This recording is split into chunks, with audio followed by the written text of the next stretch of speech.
Nah, berarti di persepsi keluarga Anda saking tahan lamanya Siap, saking bagusnya saya ganti Siap lagi. Benar? Betul.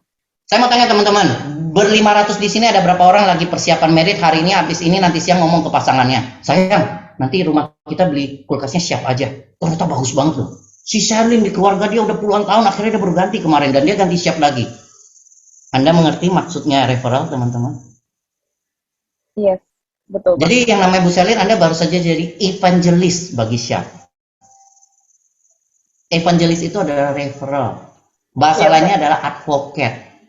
Nah, Anda adalah, jadi saya mau tanya, jualan itu lebih gampang pakai referral atau tidak referral? Boleh tolong ditulis nggak teman-teman? Saya pakai contoh nyata nih. Kalau cuma satu hal yang Anda tangkap hari ini, semoga hal ini yang Anda tangkap. Referral is the key. Key-nya di mana? Teman-teman, kalau Anda menjual secara umum, Anda harus melewati semua langkah ini. Prospecting, approaching, probing, presenting, handling objection, negotiation, sampai akhirnya closing. Berbeda dengan kalau Anda menjual secara referral. Contoh, let's say saya satu perumahan dengan Pak Charlie. Tiap hari mau ke kantor Remax sama kantor Arebi, karena sejalan saya ikut mobil Pak Charlie. Tiap hari naik mobil Pak Charlie. Let's say lah, mobil dia Toyota Rush terbaru. Tiap hari naik, saya udah happy. Lama-lama Pak Charlie ngomong, bro, lu tiap hari naik mobil gua, beli kayak satu kayak orang susah gitu loh. Nah, saya mungkin bilang, oke lah, gue juga emang udah suka, pengen beli mobil. Mungkin nggak Bu Sherlyn, saya langsung nanya ke Pak Charlie, sales yang handle lu siapa bro? Masuk akal nggak? Enggak, Pak. Enggak. Apakah saya akan pergi ke House Auto 2000 atau mendingan langsung, lu beli sama siapa, kenalin ke gua? Yang kedua, Pak. Oke, begitu dia kenalin, let's say Pak Charlie bilang sales gue namanya Sherlyn. Begitu saya telepon Mbak Sherlyn, halo Sherlyn, saya Chandra temannya Charlie. Charlie yang mana? Yang beli ras sama kamu. Oh si Pak Charlie, yes, gimana bisa bantu Pak Chandra? Gue pengen dong ras kayak dia. Oke, Pak Chandra kapan mau datang buat test drive mobil kami? Ngapain test drive? Gue tiap hari udah naik mobil dia. Justru karena gue happy banget, gue pengen beli, ngapain lagi test drive? Cuma gue gak suka mobil si Charlie warnanya putih kayak ambulans. Lu ada gak yang warna merah bata? Kalau merah bata gue mau. Nah, tapi diskon, semua hadiah, lu samain. Jangan beda lu sama Charlie. Dialog ini masuk akal nggak teman-teman? Boleh tolong tulis di chat? Masuk akal, Pak. Oke. Kalau ini masuk akal buat Anda, saya share ke Anda rahasia besarnya. Proses penjualan lewat referral itu dimulai dari sini. Itu bedanya penjualan lewat cara biasa atau cara referral. Ya, saya ngajar di berbagai industri otomotif. Jadi saya sering berhadapan dengan sales otomotif. Ya, di Mitsubishi, di Daihatsu, di Toyota saya sering ngajar. Ternyata di brand-brand mobil itu dibedakan sales overachiever sama rata-rata. Sales overachiever itu yang mampu jual 8 mobil, di atas 8 mobil per bulan. Sales rata-rata itu 5 sampai 8. Di bawah 5 itu sales yang perlu dibina. Kalau nggak bisa dibina berarti dibinasakan. Gitu ya. Jadi Anda ngerti ya teman-teman ya. Kalau dia di atas 8 itu sales over target. 5 sampai 8 itu targeted. Di bawah 5 itu problem, harus dibina. Nah, saya iseng, saya cek apa bedanya sales yang menjual di atas 8 dengan sales rata-rata. Ya Boros, jadi saya survei loh. Saya sambil keliling ngajar itu saya selalu survei. Ternyata jawabannya simple. Sales over target di atas 8 itu selalu yang pintar menggunakan referral. Karena kalau sales yang menjual dari 0, nggak mungkin memenuhi jual 1 bulan 8. Karena Anda tahu Bu Sherlyn, ya, omset Februari itu bukan hasil approaching Februari, benar nggak? Omset Februari itu kan approaching dari Januari, Desember, bahkan November. Nah, tapi referral itu memungkinkan mulai langsung dari tahapan handling objection, negotiation, langsung masuk ke closing. Jadi kalau referral itu bisa approaching Februari, omset Februari. Ada dua kemungkinan kalau Anda sebagai sales itu approaching Februari, closing Februari. Yang pertama adalah kiriman yang maha kuasa. Oke. Saya yakin ber-500 di sini teman-teman sales semua pasti pernah ada yang namanya gue kagak ngapa-ngapain karena kebetulan di lokasi yang tepat, di waktu yang tepat. Bu Sherlyn bener gak? Pernah nggak baru buka pameran belum ngapa-ngapain nih? Baru buka pameran, konsumennya datang, gue pengen unit yang hook itu, yang ini nih, gue udah bawa 5 juta dibungkus dalam amplop coklat. Pernah nggak kayak begitu? Jarang ya, Pak. Jarang. Pasti harus Pernah tapi nanya-nanya ya. ada A sampai Z ada lah, Pak. Berarti Ya dia udah tentulah sering. jarang Bu. Itu namanya Betul, kiriman Pak. yang maha kuasa. Nah, Betul, tolong Pak. dimengerti, terakhir survei penduduk bumi udah hampir tembus 10 miliar. Yang diurusin sang maha kuasa bukan kita doang. Jadi jangan selalu menunggu kiriman yang maha kuasa. Kalau sales menunggu kiriman maha kuasa, kemungkinan kiriman berikutnya adalah SP. Masuk akal teman-teman? Mm-mm. Jadi ada sesekali kita dapat kiriman yang maha kuasa, itu namanya rezeki. Nggak ngapa-ngapain, yang penting kita jangan nyebelin. Bener Bu Ros? Bener Bu Sherlyn? Ya, dia datang udah bawa Betul, tanda Pak. jadi, kita mah cuma jadi tukang admin aja, tulis SPK doang, minta KTP. Itu namanya rezeki, tapi jangan ditunggu. Kebanyakan selling itu berproses. Nah, kemungkinan kedua kalau approaching Februari, closing Februari, dia pastilah adalah referral. Nah, bebek hanyut, bener Pak, omongan kita orang properti ya. Setuju atau setuju banget? Jadi teman-teman, referral itu adalah, jadi Anda harus sadar loh, digitalisasi itu bukan soal memenangkan RO. Karena tidak setiap produk bersifat buy and buy again. Bu Selin, survei di Indonesia orang beli mobil setiap berapa tahun sekali? 5 mungkin, Pak. Ya, 5 benar, survei sekitar 5 tahun. Saya mau tanya, kenyataan benar nggak tiap 5 tahun orang ganti mobil? Enggak, Pak. Ada yang bisa sampai lebih atau ada yang Ya iya, saya ngajar di otomotif, mereka bilang teknisi kita dari Jepang datang ke Indonesia kaget Pak, mobil bisa dipakai 25 tahun. Mereka komen, kita yang ngerancang aja nggak tahu itu bisa dipakai 25 tahun. Benar apa benar banget teman-teman? Ya. Jadi betul, kalau Bu Pak. Sherlyn nanti kebetulan udah dapet Valentine kemarin dapat pacar, terus kemudian confirm bahwa dia tiap 5 tahun ganti mobil, saran saya sederhana Bu, ijab kabul udah. Itu udah pilihan terbaik, tiap 5 tahun ganti mobil. Wah, kenyataan hidup, ada yang 10 tahun belum ganti, ada yang 15 tahun belum ganti. Kan simple teman-teman. Mobil juga seperti halnya kulkas, di luar urusan gengsi ya, di luar urusan gengsi. Kalau gengsi lain, tapi kalau di luar urusan gengsi, mobil nggak rusak, nggak kenapa-napa, ngapain kita ganti mobil? Bener apa bener banget teman-teman? Nah, Pak Clement tuh, setuju Pak Chandra. Makanya Pak Clement, saya kalau ditanya kenapa nggak ganti mobil, ya itu. Gitu loh, ya. Jadi teman-teman, memenangkan referral itu adalah bukan maksudnya mengelola servis itu bukan cuma soal memenangkan RO, nggak sesederhana itu. Digitalisasi itu menciptakan efek referral yang luar biasa. Mbak Sherlyn, saya ajak main agak jauh sedikit keluar dari industri properti. Saya ajak ke industri asuransi jiwa. Oke? Perusahaan asuransi jiwa itu memetakan kebanyakan usia agen asuransi jiwa itu akan di sekitar usia produktif 7 bulan. Kenapa 7 bulan? Kalau dalam 7 bulan dia rajin, semua database yang di handphone dia kontak, biasanya di 7 bulan semua teman, semua saudara udah ke kontak. Masuk akal nggak teman-teman? Ya kalau dia rajin, kalau nggak rajin mah 20 tahun juga nggak habis-habis gitu loh. Kalau dia rajin, semua di approach, semua database dia approach. Dalam waktu 7 bulan, semua udah akan dihubungi. Yang mau ketemu udah ketemu, yang nggak mau ketemu udah ngeblok. Benar Bu Selin? Oke. Betul, betul banget, Pak. Kan makanya orang bilang zaman sekarang kalau ada teman yang lama banget nggak pernah cari kita. Ya, teman SD udah lama banget hilang kontak. Mendadak ngebet banget tiap hari ngajak ketemuan ngopi. Hanya ada 3 kemungkinan dalam hidup, benar? Kalau bukan MLM, plus dengan segala robot trading, mungkin itu asuransi. Yang ketiga yang kita paling takut, Bu Ros, lagi agak susah, boleh bantu-bantu dikit sis. Ngutang ya, Pak. Nah, itu biasa Bu Ros langsung mendadak, halo, ini kenapa ya, jaringan gua kenapa ya, aduh nggak bisa dengar nih, sorry, putus tiba-tiba habis itu. Mendadak dia menyalakan wifi, padahal sepanjang training day tadi, wifi-nya oke banget. Saya catat loh Bu Ros kalau mau cari pinjam duit, jangan alasan wifi-nya masalah deh, tadi nggak masalah kok wifi-nya. Baterai habis, baterai Oh, habis. baterai habis. Oh, ada alasan kedua, susah juga ya. Oke, siap. Jadi teman-teman, efek digitalisasi itu menciptakan efek referral yang luar biasa ya. Agen asuransi, kalau Anda tahu bahwa perusahaan asuransi menganggap bahwa agen asuransi itu 7 bulan akan selesai. Terus kenapa ada agen asuransi yang berpuluh-puluh tahun tiap tahun bisa traveling ke luar negeri, tiap tahun achieve more target, bahkan masuk MDRT? Kenapa? Simple. Agent yang mampu bertahan terus adalah yang mampu memenangkan referral dari customer-nya. Setuju atau setuju banget?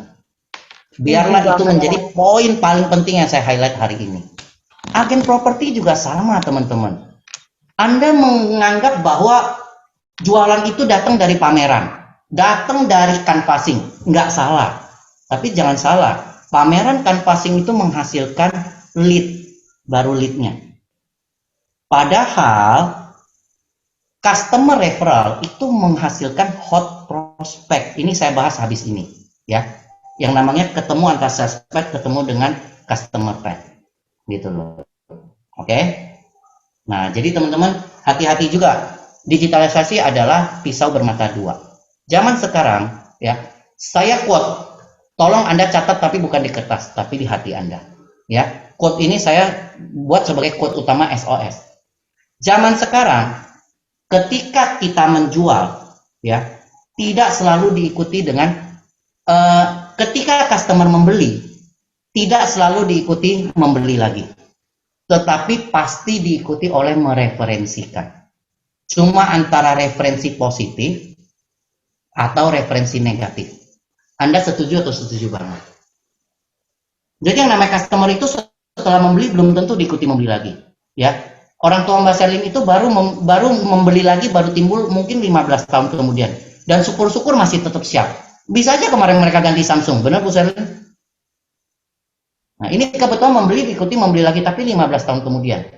Tapi barusan dari cerita Bu Selin, itu kalau ada pasangan muda yang di sini lagi mau ngisi rumah, kemungkinan besar Anda akan mulai mencari siap.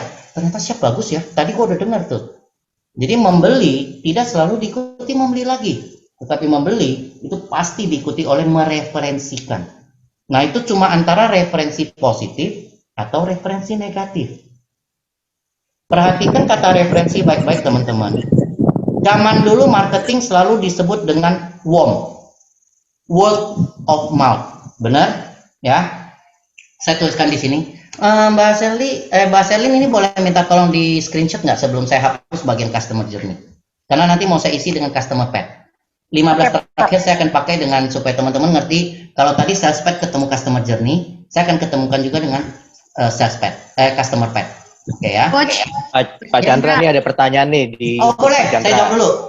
Dari YouTube nih, Pak Teguh Santoso bertanya, bagaimana cara mempertahankan atau maintain referral? Apakah dari yearly gift, dikasih setiap tahun, birthday wish, ucapan selamat ulang tahun, atau dari chatting? Nah, bagaimana tuh Pak?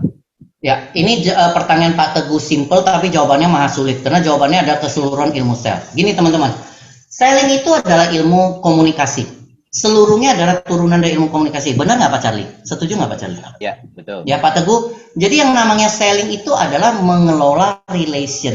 Relation itu tidak dikelola satu hari Pak. Jadi jangan pernah kalau sama customer itu kalau ada maunya baru kita samperin gitu loh.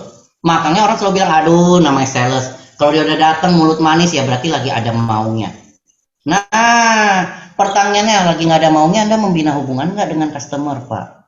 Jadi ngucapin selamat ulang tahun itu udah bukan jadi sesuatu yang luar biasa Pak. Zaman sekarang kalau saya ulang tahun yang ngucapin semua asuransi saya ngucapin, perusahaan dealer auto 2000 saya ngucapin. Itu semua udah email auto generated. Benar atau benar banget Pak Charlie? Ya, betul Pak, betul. Ya, jadi yang lebih penting adalah mungkin saya menjawab karena waktu kita terbatas Pak Charlie ya. Yang lebih saya ingin ingatkan adalah jadilah teman dulu sebelum jadi sales. Ada satu rahasia besar dunia sales, manusia itu suka membeli, tapi manusia nggak suka dijualin. Nah, Anda setuju atau setuju banget? Ya, yang namanya Bu Selin itu kalau dia lagi udah tenggelam dalam lautan Tokopedia, beli-beli dan Bukalapak, nggak bisa diganggu. Semua barang dia cari ini, dia suka membeli, tapi dia nggak suka dijualin. Kalau Bu Selin ketemu yang namanya Pak Chandra, tiap kali gue ketemu dia pasti jualin gue sesuatu. Aduh, gue setengah mati deh kalau ketemu tuh orang deh. Either gue keluar dompet atau gue mesti minta temen teleponin supaya bisa, Pak sorry ada telepon penting, gue mesti angkat dulu. Nah saya mau tanya Bu Selin, kalau kebetulan lihat dari jauh, udah kebetulan lihat nih, saya belum lihat ibu udah lihat duluan, balik kanan langsung putar cari jalan lain nggak Bu? Yes Pak. Abis tiap kali gue ketemu dia jualin gue sesuatu. Itu orang dari bangun pagi sampai tidur kerjanya jualan aja. Nah teman-teman, saya Pak Charlie karena keterbatasan waktu, tapi jawaban saya juga masih sangat umum. Jawaban saya sendiri bisa dijadikan sebagai training tersendiri lagi adalah bagaimana membina relationship. Ingat Pak Teguh, relationship lah faktor penentu Anda melawan yang namanya big data, AI ketemu dengan yang namanya IoT ketemu dengan yang namanya wearable gadgets, Pak, gitu ya. Nah, relationship tidak dibangun dalam sehari. Jadi, jadilah teman dulu sebelum Anda jadi sales. Itu kata kuncinya. Mungkin saya boleh mereferensikan buku, Pak Charlie? Silakan Pak, silakan Pak. Oke, saya izin hapus bagian ini. Saya tulis dulu buku, nanti saya hapus lagi. Ada satu buku sederhana, buku ini wajib dibaca oleh, kalau Anda memang pengen berkarir panjang di dunia sales, Anda cari buku ini teman-teman. Ya, oke. How to Win Friends. Buku sederhana, buku terbaik yang pernah saya baca dalam hidup saya. And influence. Perhatikan kata influence, karena menjual adalah memberikan pengaruh, influence ya. How to Win Friends and Influence People by Dale Carnegie. Ya, tolong dituliskan juga di chat Pak Charlie. Anda lihat saya bukan jualan buku saya karena saya nggak menulis buku ya, tapi ini adalah buku terbaik yang pernah saya baca dalam hidup saya. Ini jenis buku yang seperti halnya kalau lagu adalah lagu Lifetime, Nothing's Gonna Change My Love For You. Wah, lagu yang nggak pernah hilang gitu loh. Nah, ini adalah jenis buku yang bisa Anda baca dan baca terus. Yes, Pak. Ya, harga bukunya nggak seberapa, online paling 70.000, 80.000. Kira-kira setara satu kali ngopi di Starbucks. Tapi ini akan merubah cara pendekatan Anda. Jadi, Pak Teguh, kalau saya menjawab Anda ya satu training lagi nggak cukup. Jadi Anda cari buku ini, Pak. Ya. Inti buku ini adalah bagaimana, judul Indonesianya bagaimana mencari kawan dan mempengaruhi orang. Menjual adalah soal mempengaruhi. Kecuali Pak Teguh kalau Anda memilih cara berjualan dengan bawa golok, bawa pistol, Anda nggak perlu baca buku ini. Ya, kalau bawa golok, bawa pistol ya kita memaksakan. Tapi selama Anda bukan jualan pakai golok, pakai pistol, berarti Anda harus belajar cara mencari kawan dan mempengaruhi orang. How to win friends and influence people. Oke, Pak Charlie, kira-kira sampai bagian ini saya hapus ya bagian bukunya ya. Nanti minta tolong dituliskan di chat juga teman-teman. Ada di Shopee Pak, baru saya lihat 70.000. Selesai tuh digitalisasi ya. Barang jadi komoditas semua. Thank you infonya Pak. Ya, entah Anda toko buku atau Anda referral evangelis. Oke ya, 70.000 teman-teman. Aku dengar. Jadi Pak Teguh, jawaban pertanyaanmu ada semua di buku itu. Itu buku yang nggak cukup baca sekali Pak. Itu buku yang bacanya seumur hidup. Ya. Saya sampai hari ini juga masih membaca buku tersebut. Oke. Nah, waktu kita tinggal 10 menit.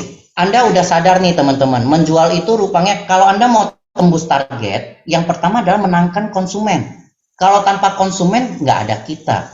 Ya. Saya dulu pernah tengah malam diajak makan ke KFC di kota Hayamuruk. Bu Selin, saya masuk ke KFC-nya, saya melihat satu tulisan yang ditempel di tangga, seumur hidup ikut sama saya. Padahal zaman dulu belum ada handphone, nggak pernah saya foto. Tapi seumur hidup ikut. Saya share ke Anda kata-kata itu. If you don't take care of your customer, don't worry, somebody else will. Oke? Ya. Jadi itu adalah kata kuncinya, taking care of your customer and win their referral. Karena referral itu berangkat langsung dari tahapan handling objection, negotiation. Baru Anda ke yang lain. Saya ulang lagi ya, kalau Anda tidak take care customer Anda, jangan khawatir Pak Teguh. Anda nggak usah khawatir Pak. Jadi customer itu nggak perlu Anda take care, Anda nggak perlu khawatir Pak. Ya, karena ada orang lain yang akan take care. Di sini ber-500 ya, kalau Anda tidak take care customer Anda, ada 499 orang lain yang dengan senang hati take care customer Anda. Setuju apa setuju banget? Oke, ya. Oke. Sisa waktu 10 menit. Saya akan menggambarkan hubungan antara selling pad dengan sales pad dengan customer pad. Oke. Disinilah yang saya sebut tadi dengan sistematif, objektif, dengan success rate yang bisa terukur. Oke ya, 10 menit sisanya ini. Oke. Sebenarnya menjual itu mempertemukan antara sales pad ketemu customer pad, teman-teman. Customer pad itu apa? Bahasa kerennya adalah sales funnel. Ini bahasa kerennya.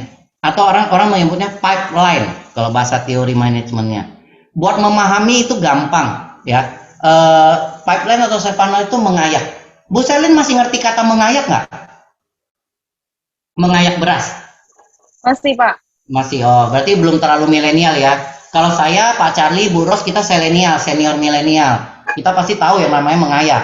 Mengayak itu dulu kecil, oh Pak Charlie senyum-senyum. Kita bukan milenial Pak, kita selenial gitu ya. Oke, nah dulu zaman kecil masih sering lihat ibu, nenek duduk di depan rumah mengayak beras. Benar Bu Selin? Ya, memisahkan Betul, Pak. antara beras dengan kerikil dan lain-lain. Diayakan itu yang kerikil kotoran terlempar keluar, berasnya yang buat dimasak, benar? Oke. Anak zaman sekarang belum tentu tahu loh, karena taunya beli beras di Indomaret langsung beras putih langsung masak gitu loh. Nah, menjual itu teman-teman sebenarnya adalah proses mengayak. Dia adalah proses memisahkan antara lead, suspek, prospek, hot prospect sampai akhirnya jadi klien. Makanya menjual itu pasti from many to few, dari banyak jadi sedikit. Nggak ada yang namanya menjual from few to many. Itu cuma terjadi di dunia Doraemon ya, Mbak Syardin ya. Oke, jadi kita ngerti nih, jualan itu pasti dari banyak dikerucutkan menjadi dikit. Jadi sales funnel itu pasti begini. Lead, suspect, prospect, ya, hot prospect, client.